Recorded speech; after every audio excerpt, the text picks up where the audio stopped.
ปลากระพงสวยมากจ้าปลามีล้างข้าวต้มสวยๆเลยจ้าปลาทุกบ้านนะคะทุกหน้าค่ะทุกหน้าทุกงอน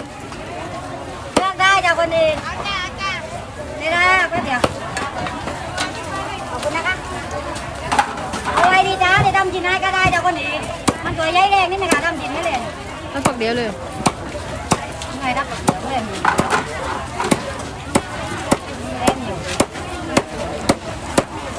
เอาอะไรดีคะปลากระพงสวยมากจ้าท่านเล่นสวยน้องดำใหญ่แรง นายกมินนายกกินทุกเลย ปลากระพงสวยมากจ้าปลามีล้างข้าวต้มสวยๆเลยจ้าปลาทุกบ้านนะคะทุกหน้าค่ะทุกหน้าทุกงอนเลือกได้จ้าคนดี